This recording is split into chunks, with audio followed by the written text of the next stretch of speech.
Tunnel 34 से अब हम बाहर आ रहे हैं। टनल 34 की अगर हम बात करें तो तकरीबन 5 किलोमीटर लंबी ये टनल है और यहाँ जो दृश्य आगे आपको देखने को मिलेगा वो अपने आप में अलग है, पूरी तरह से अलग है, क्योंकि देश का पहला केबल स्टेड पुल सामने है। जब आप कटरा से बनिहाल की ट्रेन में सवार होंगे तो जब टनल 34 से बाहर आएंगे तो आपको यह खूबसूरत दृश्य दिखेगा। और यहाँ जो दृश्य हम आपको दिखा रहे हैं ये सीआरएस इंस्पेक्शन का है। तो अब हम अंजी पुल पहुँच चुके हैं।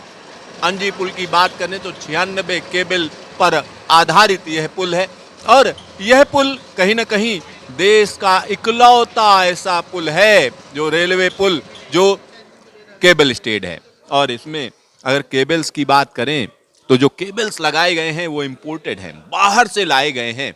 तो आपको हमने अंजी ब्रिज पहले भी दिखाया है, तो आज सीआरएस का मौका है, हम आपको दिखा रहे हैं कि आखिरकार इस पूरे के पूरे पुल को अब अंतिम मंजूरी देने का काम चल रहा है और यहाँ पर एक एक चीज़ को सीआरएस मुआयना करेंगे, क्योंकि यह पुल अपने आप में अनूठा कहा जा सकता है। क्योंकि पहले यहाँ की जो प्लानिंग थी वो हम कह सकते हैं कि कहीं ना कहीं मेहराबदार पुल की प्लानिंग थी, यानी जिस तरीके से चेनाब ब्रिज मेहराबदार है उसी तरीके का पुल यहाँ पर बनाने की प्लानिंग थी। लेकिन उसके बाद इसका डिज़ाइन बदला गया, क्योंकि यह जगह रियासी फॉल्ट की जगह है और यहाँ उतनी जगह नहीं है कि कोई उस तरह का पुल बनाया जा सके। तो डिज़ाइन बदली गई, डिज़ाइन बदलने के बाद केबल स्टेड पुल बनाने का फैसला लिया गया और आज की अगर हम बात करें तो यहाँ केबल स्टेड पुल बन चुका है।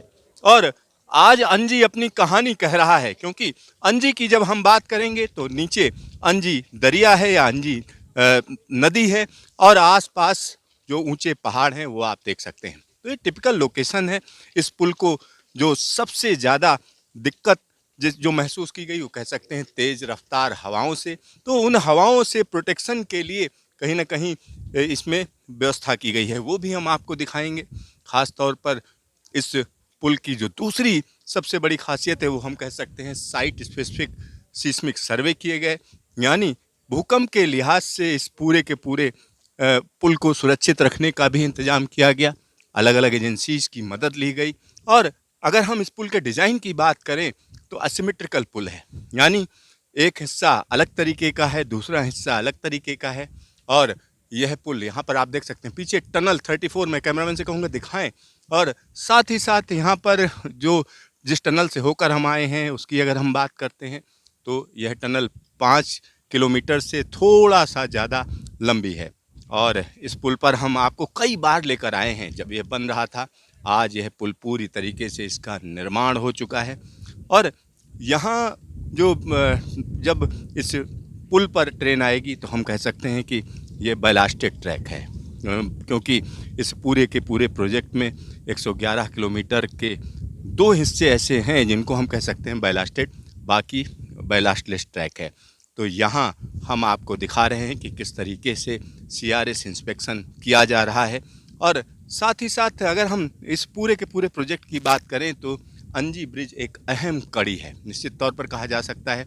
साथ ही साथ यहाँ एक और चीज़ मैं आपको बताना चाहूँगा, 111 किलोमीटर लंबा ये जो पूरा का पूरा ट्रैक है, अगर हम उसकी बात करते हैं तो कटरा से बनिहाल के बीच का ये ट्रैक पीर पंजाल की ऊंची ऊंची पहाड़ियों से होकर जाता है।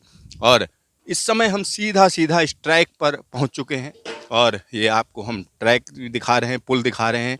और इन केबल्स की अगर हम बात करें तो इनको जब लाया गया था तो इनको लाने का जो फैसला था उस समय कोरोना का समय था। तो कहीं ना कहीं तरह तरह की दिक्कतें, परेशानियां और उसके बाद यूक्रेन वार, इन सारी दिक्कतों के बीच में यह पुल तैयार हुआ है। तो क्योंकि इस जगह की अगर हम बात करें, आसपास का इलाका अगर आप देखेंगे तो आसपास का इलाका मैं कैमरामैन से कहूँगा दिखाए कि किस तरीके से वैली इफेक्ट आता है, क्योंकि यहाँ पर जो घाटी है वो सकरी है और इस वजह से जब हवाएं आती हैं तो कहीं ना कहीं उनकी रफ्तार बढ़ जाती है और जब हवाओं की रफ्तार ज़्यादा होती है तो पुल को भी खतरा रहता है, इस तरीके के स्ट्रक्चर्स को भी कहीं ना कहीं उसमें परेशानी हो सकती है। और इसके लिए इसमें ख़ास तरीके के इंतज़ाम किए गए हैं। और यहाँ पर जो मेन स्पैन है या हम कह सकते हैं जो मुख्य जगह है वहाँ पर हवाओं की रफ्तार बढ़ती जाती है, क्योंकि जब टनल से हम बाहर निकले थे उतनी ज़्यादा हवाएं नहीं थी। जैसे जैसे हम आगे बढ़ेंगे हवाओं की रफ्तार बढ़ती जाएगी और उसको कहीं ना कहीं कम करने के लिए, हवा का इफेक्ट कम करने के लिए यहाँ खास तरीके के पैनल्स लगाए गए हैं, खास मटेरियल के हैं और इससे हवाओं का जो मुड़ाव है वो पुल को कम से कम नुकसान पहुंचाता है। तो मतलब उनकी उसकी ताकत को कम करने का काम, साथ ही साथ इस पुल की अगर हम बात करें तो यह पुल अंजी नदी से अगर आप देखेंगे तो काफ़ी ऊपर है और हम कह सकते हैं इन्वर्टेड वाई या उल्टा वाई के आकार का यह पायलान बना हुआ है। तो यह पायलान भी काफ़ी ऊंचा है। साथ ही साथ यहाँ जब वंदे भारत जैसी ट्रेन निकलेगी तो अलग ही दृश्य नजर आएगा। निश्चित तौर पर कहा जा सकता है। कैमरामैन शकील अहमद के साथ सिद्धार्थ, न्यूज स्टेशन, अंजी ब्रिज, जम्मू कश्मीर।